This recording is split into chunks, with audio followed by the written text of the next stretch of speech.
नमो तस्य भगवतो वरहतो सम्मा संबुद्धस्स. नमो बुद्धाय. जय भी मंडळी. आपल्या सगळ्यांचं पुन्हा एकदा स्वागत आहे धम्मसंघांच्या या परियक्ती क्लासमध्ये, या यूट्यूब चॅनलवरती. मागच्या 1.5-2 महिन्यापासून आपण खूप चांगल्या प्रकारे सुत्तांचा अभ्यास करत आहोत, सुत्त समजून घेत आहोत, महत्त्वाच्या गोष्टी समजून घेत आहोत. वर्षावासामध्ये खूप चांगल्या प्रकारे धम्म समजण्याचा प्रयत्न करत आहोत. मागच्या खूप साऱ्या व्हिडिओजमध्ये आपण बुद्धगुण, धम्मगुण, संघगुण बघितलं, याचा डिटेलमध्ये अर्थ बघितला. याच्या आधीही खूप सारे सुत्त बघितले. परित्राणातले काही काही महत्त्वाचे सुत्त बघितले, जे तुम्हाला मला माहीत असले पाहिजे, पाठ असले पाहिजे अशा प्रकारे. आता आज आपण या व्हिडिओमध्ये बघणार आहोत देवदूत सुत्त. खूप महत्त्वाचं आहे.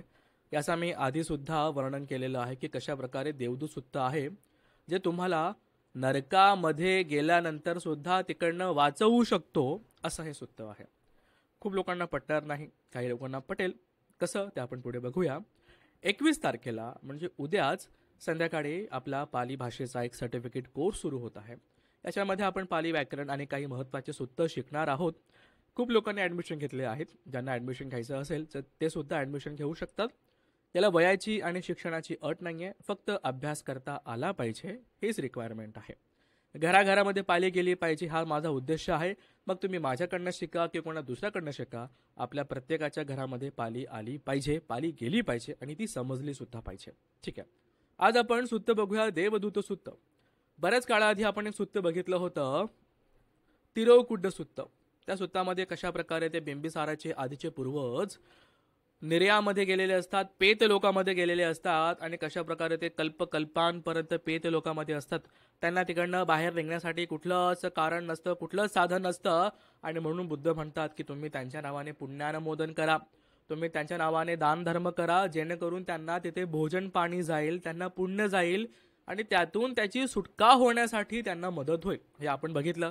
ज्यांनी हा व्हिडिओ बघितला नसेल त्यांनी मागे जाऊन तो तिरोकुड्ड सुत्त बघावं की कशा प्रकारे प्रेत लोकांमधनं तुमची सुटका होऊ शकते. असं अशा प्रकारे बरं सुत्त आहे. आणि तेव्हा त्या सुत्तामध्ये, त्या व्हिडिओमध्ये मी सांगितलं की कशा प्रकारे तुम्ही त्या नरकाच्या द्वारापर्यंत गेलात तरी सुद्धा तुमची तिकडनं सुटका होऊ शकते. कशी, हे आज आपण या व्हिडिओमध्ये बघूया. सगळ्यात महत्त्वाचं, खूप हे समजून घ्या. तुम्ही मनुष्य आहात, मी मनुष्य आहे, बरोबर. आपण 5व्या माळावरती आहोत, म्हणजे आपण 5व्या लेवलवरती आहोत. हे आहे मनुष्य लोक. 31 प्रकारचे लोक आहेत. फॉर एक्झाम्पल, सोप्या भाषेमध्ये 31 माळ्याची बिल्डिंग आहे, बरोबर. आपण 5व्या माळ्यावरती राहत आहोत. आपण आहोत मनुष्य. आपल्यावरती जे आहेत ते देवता लोक, आपल्या खाली जे आहे ते अपायभूमी आहे. मग पेत लोक आहे, तिरच्छान आहे, नंतर इथे निरय आहे, नरक आहे, अशा प्रकारे. ठीक आहे. हे नीट समजून घ्या अशा प्रकारे. ओके. मग हा मनुष्य जन्म संपल्यानंतर किती लोकांना वाटतं की माझा परत मनुष्य जन्मच आहे? स्वतःला विचारा. हो, नाही बाबा, मी तर इतकं पुण्यकर्म केलेलं आहे की माझा पुढचा जन्म मनुष्याचाच आहे, असं म्हणत असाल तर खूप चुकीचं आहे. कसं? मनुष्य जन्म भेटणं किती मुश्किल आहे हे बघा, किती कठीण आहे, किती रेअर आहे हे बघा. एक उदाहरण घेऊ आपण. समजा प्रशांत महासागर आहे, पॅसिफिक महासागर आहे, बरोबर. त्या पॅसिफिक महासागरामध्ये एक कासव आहे. ठीक आहे. कासव त्या महासागरामध्ये तरंगत आहे, पोहत आहे, आपापला पोहत आहे. आणि आपण तिथे काय केलं, एक टायरचा ट्यूब घेतला आणि तो त्या पाण्यामध्ये सोडला, बरोबर. याची काय शक्यता आहे, याची काय संभावना आहे, याची काय प्रोबॅबिलिटी आहे की जेव्हा जेव्हा हा कासव त्याचं डोकं पाण्याच्या वर काढेल आणि बरोबर तो ट्यूब त्याच्या मानामध्ये अडकेल.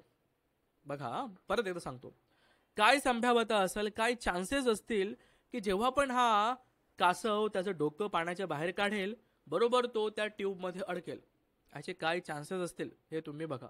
इतकेच चान्सेस आहे परत मनुष्य जन्म व्हायचे. आज आपण मनुष्य आहोत, मेल्यानंतर परत मनुष्य जन्म भेटेल का, त्याचे चान्सेस किती, एवढेच आहे. ठीक आहे. म्हणजे अशक्य आहे, खूपच रेअर आहे. करोडोमध्ये एक चान्स, बरोबर. तो 1 करोडवरच वरती येईल तर कधीतरी लागेल.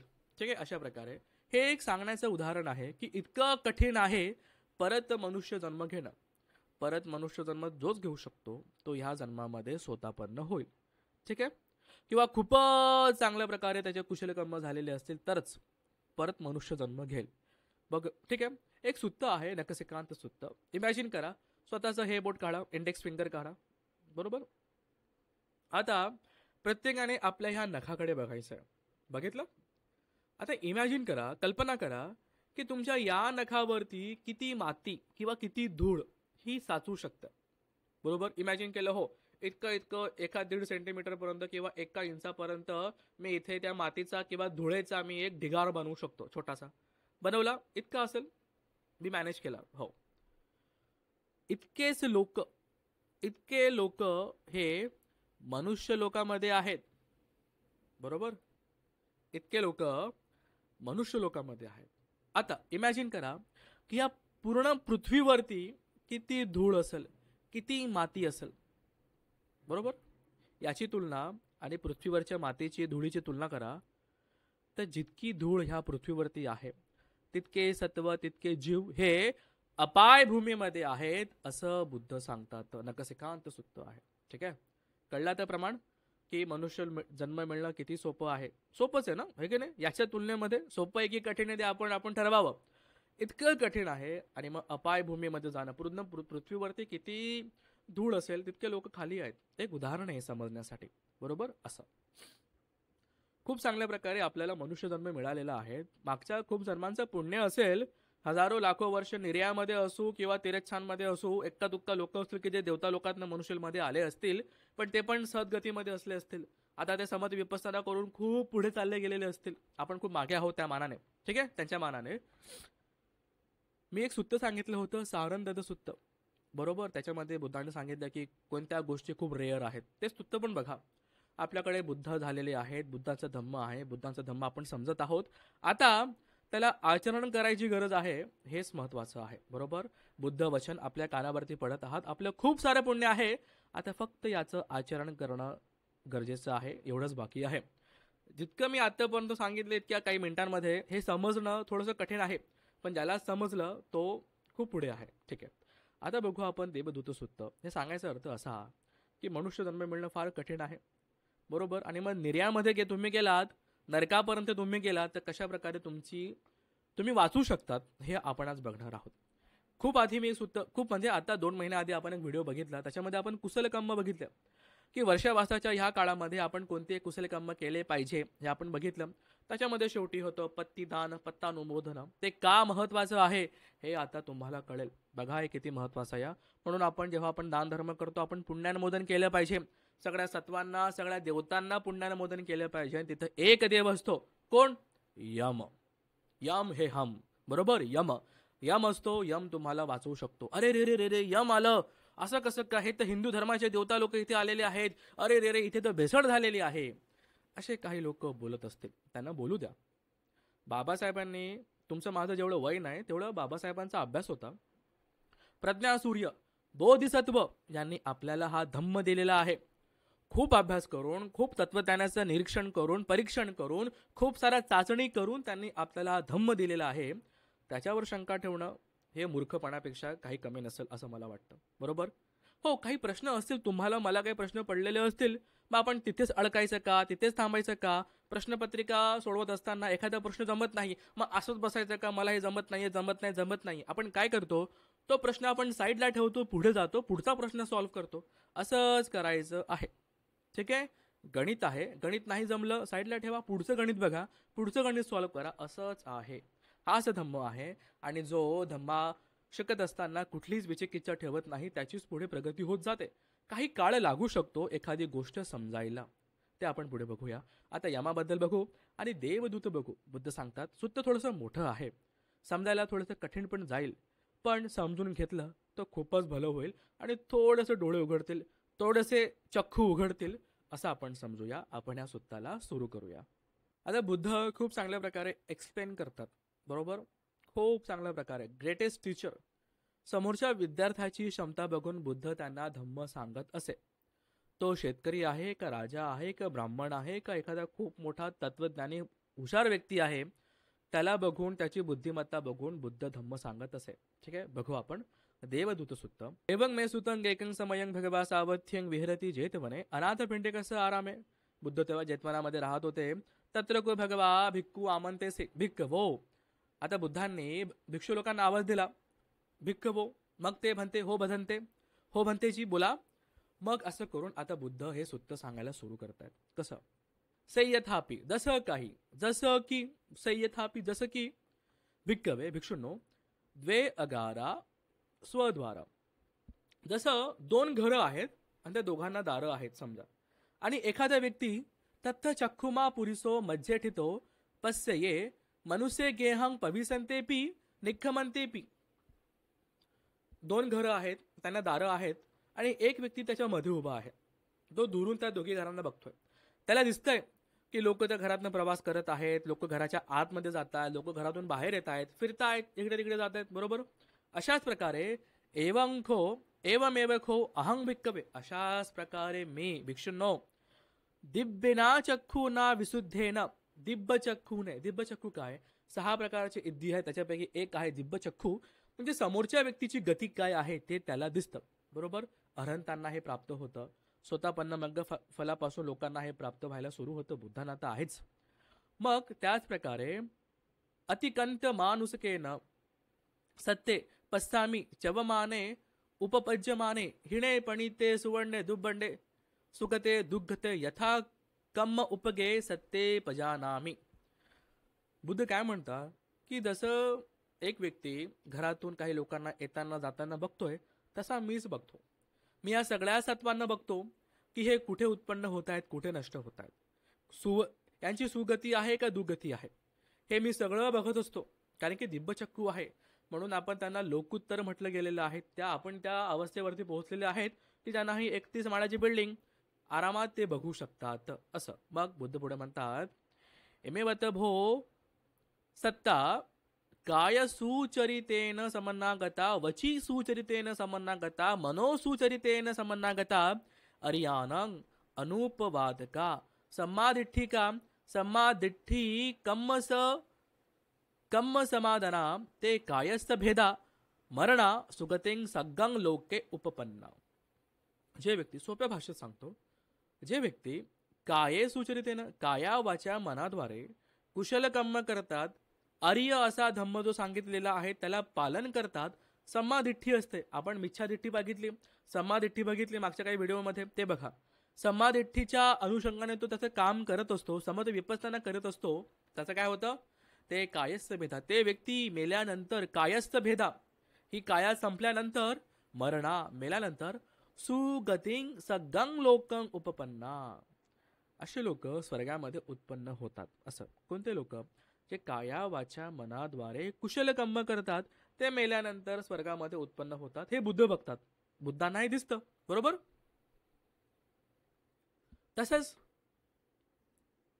तसेच काही लोक कुशल कर्म केल्यानंतर, काया वाचा मनाद्वारे कुशल कर्म केल्यानंतर ते कायस्थ भेदा परमरणा मनुष्येसु उपपन्ना. काही लोक असे पण आहेत की ज्यांचा जन्म लगेच मनुष्य जन्मामध्ये होतो. मी सांगितलं किती चान्सेस आहेत, पण त्यांचे पुण्य किती छान असतील, किती छान त्यांचे पुण्य असेल की मनुष्य लोकांनंतर लगेच मनुष्य जन्म भेटलेला आहे. बरोबर? का?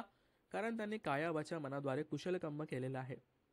एक मच्छर जरी मारला गेलेला आहे तरी अपाय भूमी आहे, हे लक्षात ठेवा. ठीक आहे?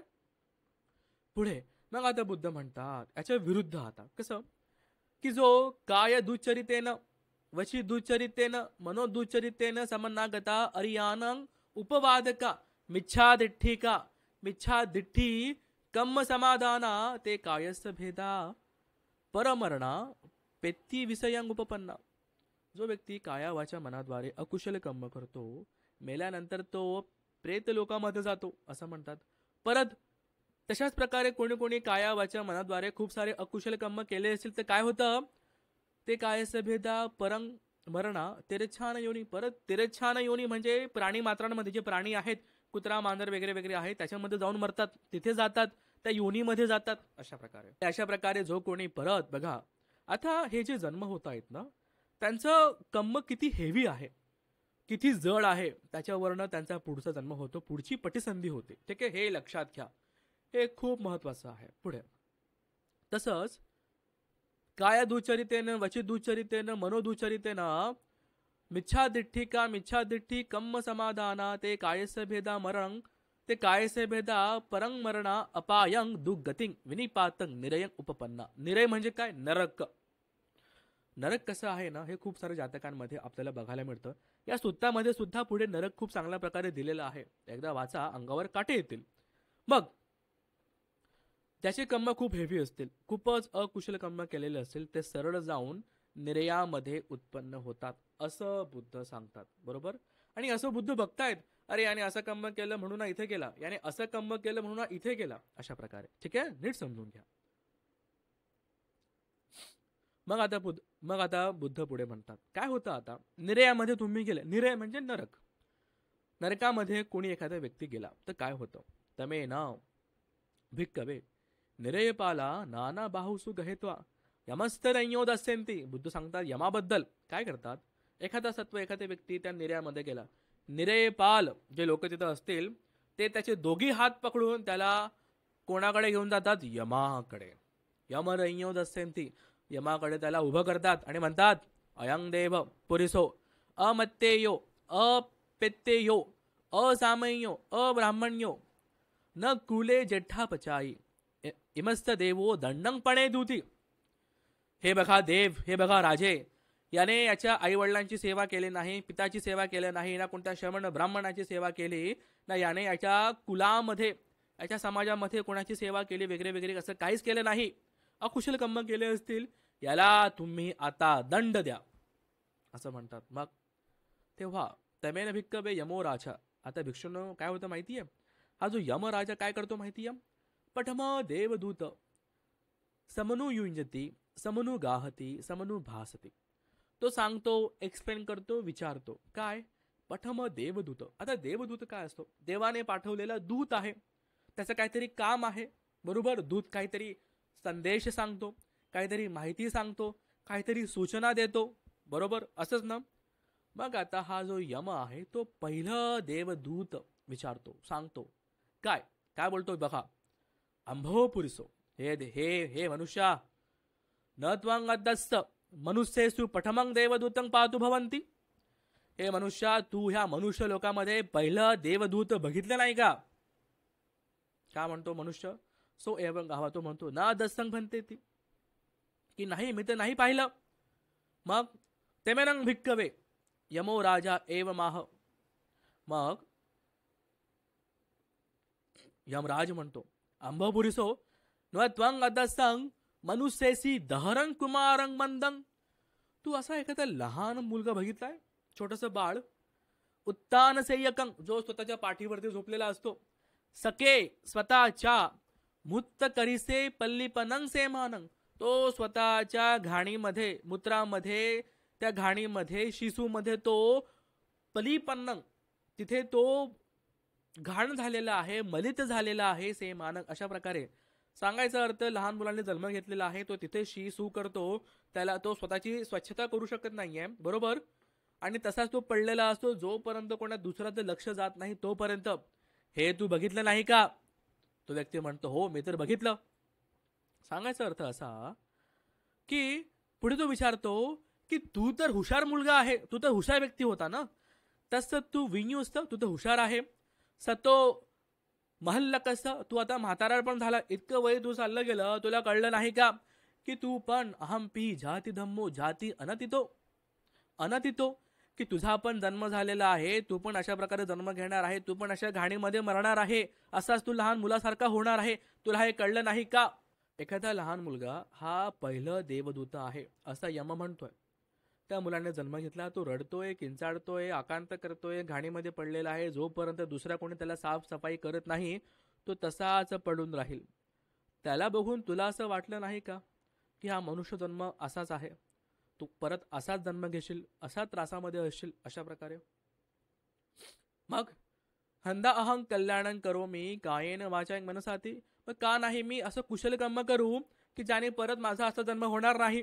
तो म्हणतो, ना सखी संग म्हणते पमादसंग म्हणते ती, की मी असं काही केलं नाही, मी तर प्रमादामध्ये होतो, आळसामध्ये होतो, बुद्धिमत्ता तशी नव्हती, मी त्याचं समजू शकलो नाही, असं तो यमाला उत्तर देतो. मग यम म्हणतात, अंभो पुरुषो हे मनुष्या, पमादवतया न कल्याण गकासी. प्रमादामध्ये राहून, आळसामध्ये राहून तू काही कल्याण करू शकला नाही स्वतःचं. कायेन वाचाय मनसा काया वचा मनाद्वारे, असं तू कुठलंच कुशल कर्म केलेलं नाहीये, तू तुझं कल्याण केलेलं नाहीये. तग्घत्वं, अरे मूर्ख माणसा, हा हा, छिची. तथा करियसंती यथा तंग पमत्तंग, असं तू काहीच केलं नाही तुझ्या प्रमादामुळे.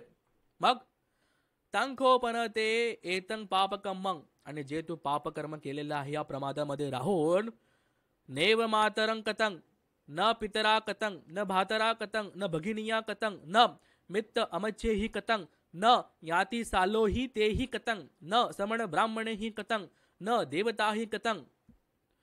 तू जे काही अकुशल कर्म केलेलं आहे याला तुला कोणी प्रेरित केलेलं नाहीये.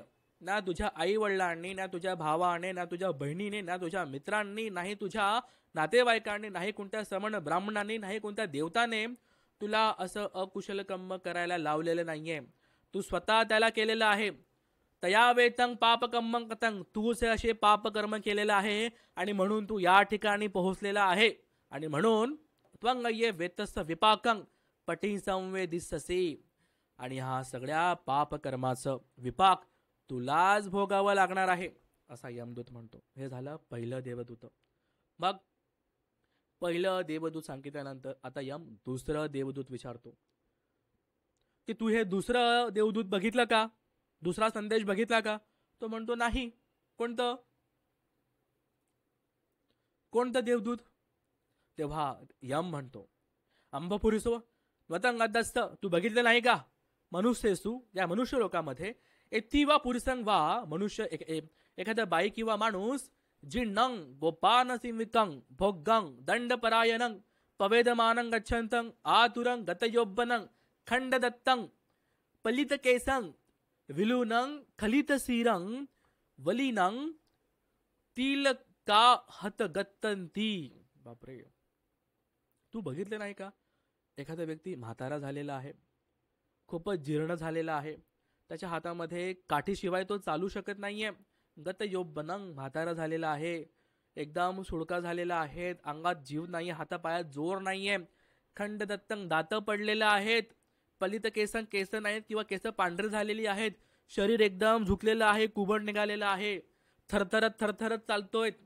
हे तू बघितलं नाही का. तेव्हा तो म्हणतो हो, हे तर मी बघितलेलं आहे. हो राजा यमदेवता, मी तर बघितलेलं आहे. मग अंभोपुरीसो तस्त ते वियूस, तू तर तेव्हा हुशार होता, तू तर तेव्हा मोठा होता, आणि तू म्हातारा सुद्धा झाला. हे बघत बघत तू म्हातारा सुद्धा झाला, तरी तुला असं कळलं नाही का की मी पण अहम पिखो मी जराधम्मो जरांग अनतीततो, अरे माझा पण अशाच प्रकारे गती होणार आहे आणि ते होणारच आहे. हे तुला कळलं नाही का, हे तुला समजलं नाही का. हंद अहं कल्याण करोमी कायेन वाचाय मनसा, का नाही मी काया वाचा मनाद्वारे काही कुशल कर्म करू आणि यातून माझी सुटका हो, असं तू विचार केला नाही का. तो म्हणतो नाही, मी नाही केला. मी तर प्रमादामध्ये होतो. कोणासारखा, तुमच्यासारखा, माझ्यासारखा आणि इतरांसारखा प्रमादामध्ये होतो. बरोबर बरोबर. 4 दिन हे जीने के, बरोबर अशाच मजा मस्तीमध्ये हे आयुष्य निघून गेलं. 60 70 80 व आलं, मरणकाळ जवळ आहे, पण असं कुठलं कुशल कर्म केलेलं नाहीये. फक्त गप्पा गोष्टी, धर्मचर्चा, धर्मविलासामध्ये, धर्मविलापामध्ये आपण गुंतत आहोत. धारे ती धम्म याला विसरून गेलेलो आहोत. धम्म धारण करायचा असतो, धम्म बोलायचा नसतो, हे आपण विसरून गेलेलो आहोत. अशा प्रकारे हे होतं दुसरं देवदूत. कळतंय का, समजतंय का, बघा, परत बघा. नसेल कळलं कमेंटमध्ये विचारा, खूप महत्वाचं आहे. मग परत तसं आहे, अरे हे तू तर बघितलं नाहीये, बरोबर, आणि अशा अकुशल कर्म करून तू इथे पोहोचलेला आहे ना, तुला कोणी प्रेरित केलं नाहीये. नाही तुझ्या आईने, नाही तुझ्या वडिलाने, मित्राने, भावाने, देवता वगैरे वगैरे इतर कोणत्याच व्यक्तीने तुला प्रेरित केलेलं नाहीये. तू अकुशल कर्म करून इथपर्यंत आलेला आहेत आणि म्हणूनच या अकुशल कर्माचे फळ हे तुलाच भोगावे लागतील. 2 झाले. तिसरे काय आहे. मग तो म्हणतो तू तिसरं देवदूत पाहिलेलं आहे का. तो म्हणतो नाही, नाही नाही बघितलं. मग कोणतं आहे तिसरं देवदूत, कोणतं आहे. अंभोपुरीसो नवतं अदस्त मनुष्येसु इत्थिं वा पुरुषं वा आभाधिकं दुःखितं बाळगिलानं सके मुत्तक सिरे पल्लीपनं सेमानं अय्यहि उत्थाप्यमानं अय्यहि संवेसीयमानं ती. तू हे तिसरं दृश्य पाहिले नाही का, जिथे एखादा मनुष्य, एखादा माणूस किंवा एखादी स्त्री ही अबाधिकंग आहे, दुःखितंग आहे, खूप दुःखामध्ये आहे, खूप त्रासामध्ये आहे आणि खूप मोठा रोग झालेला आहे. बाळगिलानं खूप मोठा आजार झालेला आहे. सके स्वतःच्या मुत्तक मुत्तकसिरे स्वतःच्या मूत्रामध्ये, स्वतःच्या घाणीमध्ये पल्लीपन्नंग पडलेला आहे. बरोबर, तिथंच शी आणि सू तिथंच करत आहेत, तिथेच घाण करत आहे, तिथेच त्याला चिकटलेला आहेत. जोपर्यंत दुसरं कोणी साफसफाई करत नाही तोपर्यंत त्याची साफसफाई होणार नाहीये. बरोबर. अय्यही उत्थाप्यमानं दुसरं कोणी त्याला त्या जागेवरून उचलेल तेव्हाच तो तिकडनं उचलला जाईल. दुसरं कोणी तिकडनं त्याला हलवेल तेव्हाच तो तिकडनं उचलला जाईल. अशा व्यक्तीला तू बघितलं नाहीये का? तो म्हणतो हो मी तर बघितलेलं आहे. हो मी पण बघितलेलं आहे. मग तेव्हा तुला असं वाटलं नाही का की मी पण व्याधी धम्मो आहे, मला सुद्धा आजार होणार आहे, मला सुद्धा रोग होणार आहे. बरोबर, हे इनएव्हिटेबल आहे, असं होणारच आहे. का माहिती, कोणाला 20-30 मध्ये असे आजार होतील, पलंगावरती येऊन पडतील. कोणी 70-80 मध्ये असा शरीर एकदम होऊन जाईल, एखादा आजार होईल, अशा प्रकारे पडून राहील. बरोबर बरोबर. कोण कधी पलंगावर जाईल सांगता येत नाही. बेड रेस्ट, चांगला मोठा बेडवरती जातील सांगता येत नाही. खूप सारे लहान मुलं बघितलेले आहेत आपण. बरोबर, काही महिन्यांचे बाळं असतील, काही वर्षांचे चिमुकले असतील, 20तले 30तले लोक असतील, 50 मधले असतील, इव्हन 70-80 मध्ये लोक असतील. असे लोक आपण बघितलेले आहात. प्रत्येकाच्या घरात, प्रत्येकाच्या आजूबाजूला अशी उदाहरणं आहेत. बरोबर, ठीक आहे. पण तो भाव थोडा वेळापुरता असतो. अरे कसं हे मनुष्याचं जीवन ना, श्मशानामध्ये गेलो, विचार केला, अरे जो आया है वो तो जाने ही वाला है, बस तेवढं थोडा वेळ. स्मशानातनं बाहेर निघालो, जैसे थे वैसे थे. ठीक आहे. बरोबर, हे मी तुम्हाला नाही, हे मी स्वतःला सुद्धा सांगतोय. ठीक आहे. असं पुढे नंतर मग नाही बघितलं, अरे रे रे रे, मग तर तुला असं वाटलं नाही का कोणतं कुशलकर्म करावं, यातून आपली सुटका व्हावी. बरोबर, मग तू इथपर्यंत पोहोचलेला आहे, इथपर्यंत तू कुशलकर्म करत आलेला आहे. तुला हे करायला कोणीच प्रेरित केलेलं नाहीये आणि म्हणून ह्या कर्माची फळं तुलाच भोगावी लागणार आहेत. हे झालं 3. नंतर चौथं देवदूत काय आहे, तो विचारतो की तू चौथं देवदूत बघितलेलं आहे का? म्हणे नाही. तो म्हणे कोणतं? की जसं एखादा राजा एखाद्या चोराला घेऊन जात आहेत शिक्षा द्यायला. आता इथं खूप मोठं वर्णन आहे, मी सांगतो थोडक्यात. की त्याचं हात कापले जातात, त्याचे पाय कापले जातात, त्याचे जीभ कापले जाते, त्याचे हातपाय दोघी कापले जातात, नाना प्रकारे शिक्षा दिली जाते. तोंडामध्ये हे ओत, कानामध्ये ते ओत, डोळे काढून टाक, वगैरे वगैरे वगैरे वगैरे खूप काही आहे. आणि शेवटी पार त्याची मानच कापून टाक. इतके प्रकारचे शिक्षा दिली गेली जाते. हे तू बघितलं आहे का? तो म्हणतो हो, हे ते मी बघितलेलं आहे. मग हे बघून तुला वाटत नाही का की अशा प्रकारे अकुशल कर्म केलं, अशा प्रकारे असं असं केलं तर अशी अशी शिक्षा आहे आणि म्हणून मला हे करायचं नाहीये? तुला असं वाटलं नाही का? तर नाही, मी तर प्रमादामध्ये होतो, आडसामध्ये होतो, वगैरे वगैरे, मिथ्या दृष्टीमध्ये होतो म्हणून. मग बरोबर, तू असं अकुशल कर्म करून इथपर्यंत आलेला आहे आणि म्हणून तुझी अशी गत झालेली आहे. याला कोणीच कारणीभूत नव्हतं, याला कोणीच कारणीभूत नव्हतं, नाही तुझे आई वडील, नाही कोणी इतर व्यक्ती. तू अकुशल कर्म केलं आहे आणि म्हणूनच तुला अशी गती मिळालेली आहे आणि याचे विपाक तुलाच भोगावे लागणार आहे. हे झालं चौथं. ठीक आहे. आता 5वं बघा कसं आहे. परत 5वा देवदूत विचारतो, तू हे 5वा देवदूत बघितलंय का? तो म्हणतो नाही महाराज. कोणतं? असं सांगितलं गेलंय, अंब पुरिसो न त्वंग अदसंग मनुसेसु इत्थिंग वा पुरिसंग वा एका ह मतंग वा द्विह मतंग वा तीह मतंग वा उद्धू मातकंग विनीलकंग विपूज्यक जातंग. बघा आता थोडं कठीण आहे. कसं की मेलेला व्यक्ती, ज्याला मरून 1 दिवस झालेला आहे, ज्याला मरून 2 दिवस झालेला आहे, ज्याला मरून 3 दिवस झाले, बॉडी ओके 3 दिवस झालेले आहेत, त्याचं शरीर आता खराब होत चाललेलं आहे, सडत चाललेलं आहे. पार त्याच्यामध्ये आता किडे वगैरे पडलेले आहे आणि किडे त्या शरीराला खात आहे. असं तो पाहिलं आहे का? म्हणतील हो, मी तर हे बघितलेलं आहे. प्रत्येकाचा आपला अनुभव आहे. मेलेले लोक तर प्रत्येकाने बघितलेले आहेत. बरोबर, ठीक आहे. मग याला बघून तुला असं वाटलं नाही का की हे तर मरणधम्म आहेत, मी सुद्धा मरणार आहे. जरी आज मी विशीमध्ये आहे, तिशीमध्ये आहे, मी कधी ना कधी मरणार आहे. का माहिती, उद्याच तो दिवस येईल, कधी काय होईल सांगता येत नाही. बरोबर. तेव्हा असं नाही वाटलं का की हे तर होणारच आहे, हे इनएव्हिटेबल आहे, याला आपण थांबवू शकत नाहीये.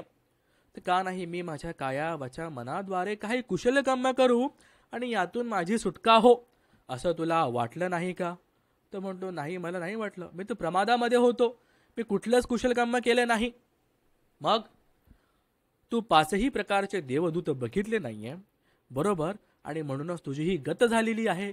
तू इथं आलेला आहे, तुला कोणी मोटिवेशन दिले नाहीये, तुला कोणी प्रेरित केलं नाहीये, आणि म्हणून या सगळ्या अकुशल कर्मांची फळं तुलाच भोगावी लागणार आहे, सगळे विपाक तुलाच भोगावे लागणार आहेत.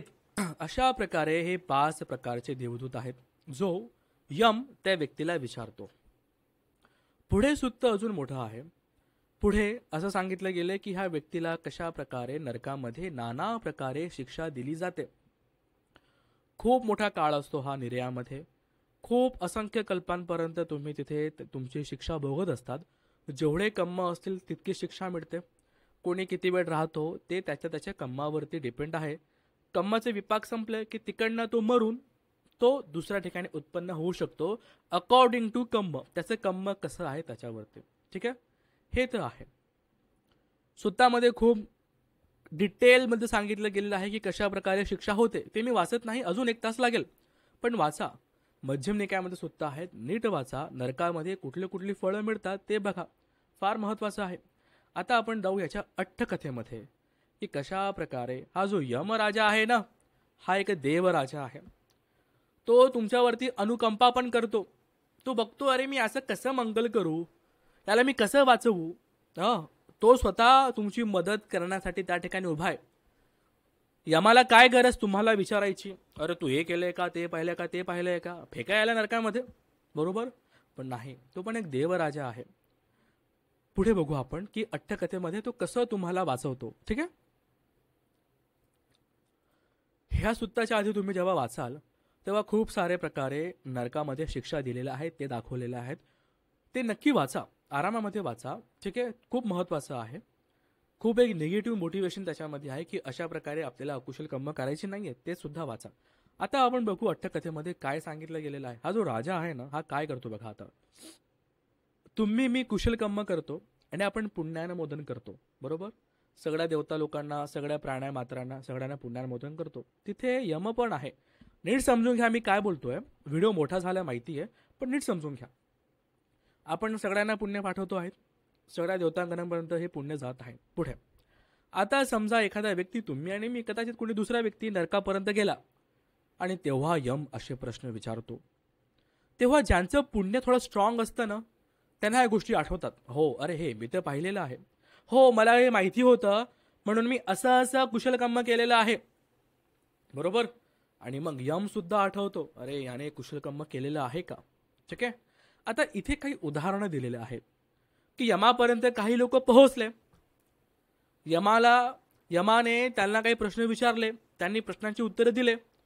यमाने आठवलं, हो का, खरंच का, हो, अरे याने कुशल कर्म केलेलं आहे. तर यम काय करतो, थोडक्यात तुमची शिक्षा कमी करतो किंवा तुम्हाला नरकामध्ये न जाऊ देता तुम्हाला दुसऱ्या ठिकाणी पाठवतो. असं उदाहरणं आहेत. ठीक आहे, कसं.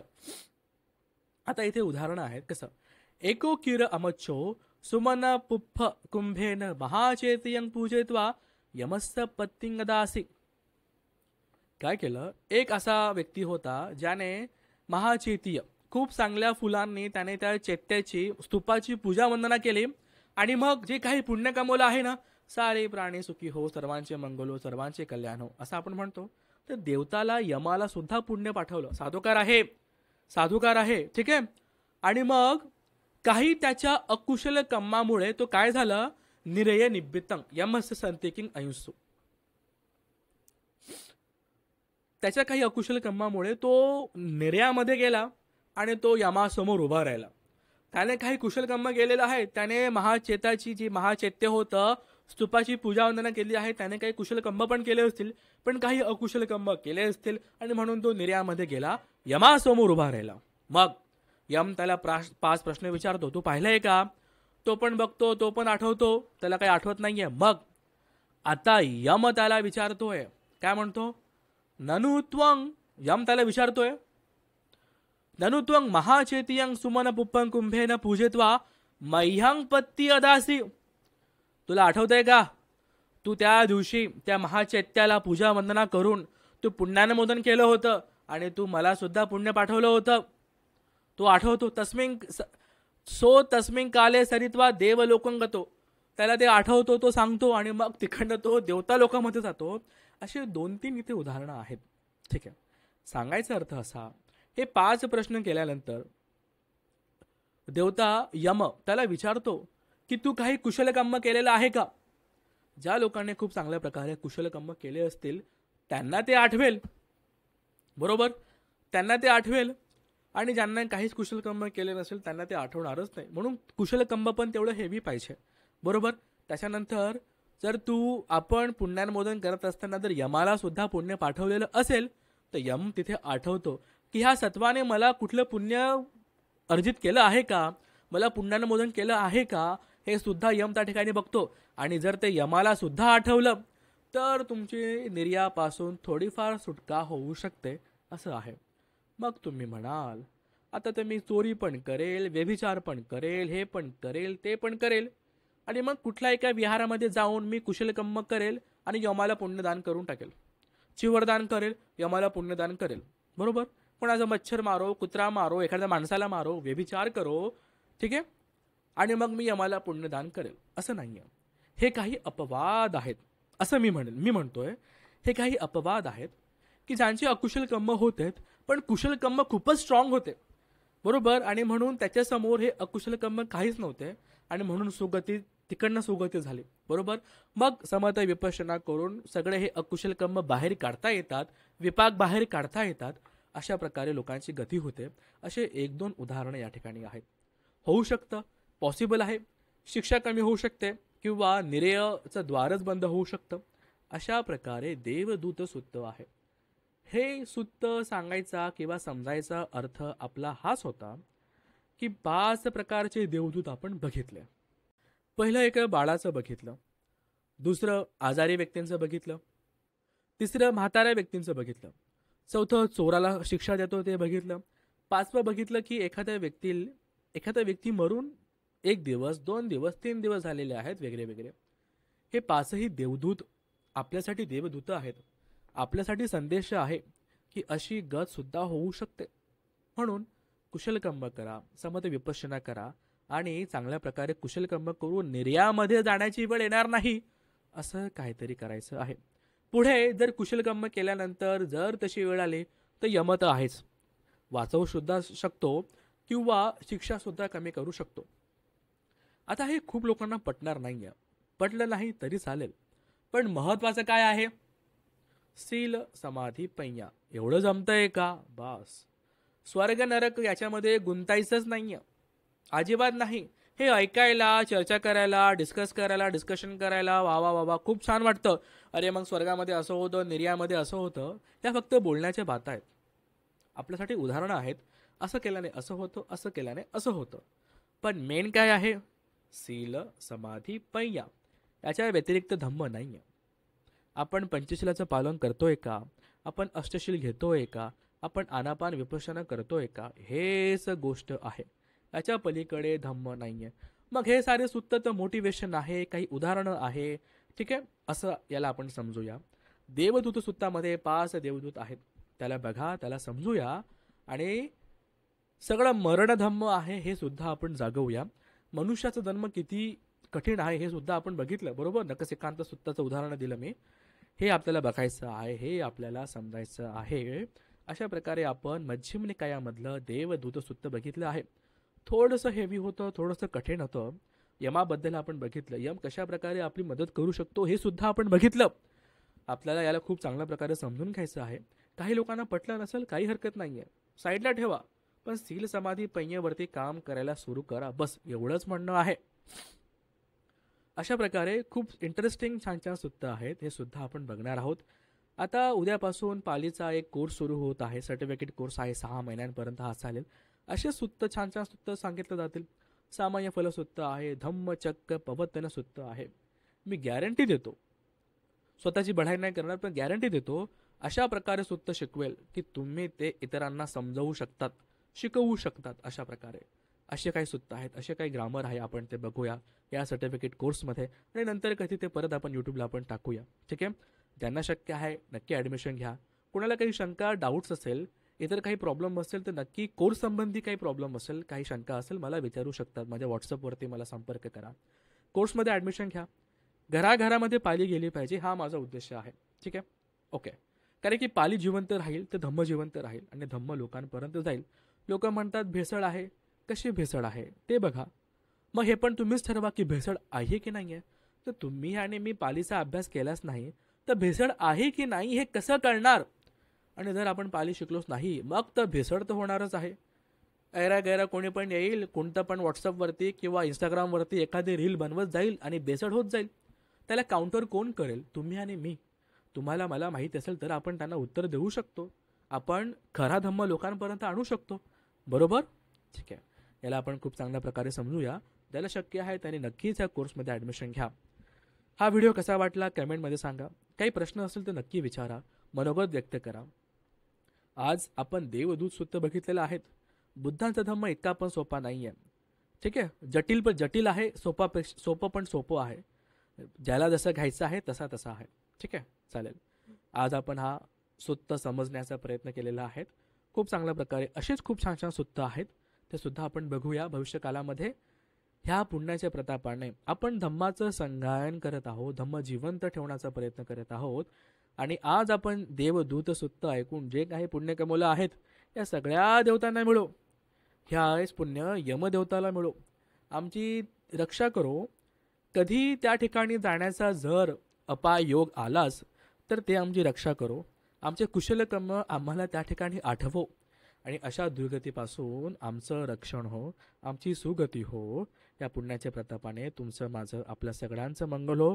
सगळ्यांना निब्बान सुख लाभो. साधू साधू साधू.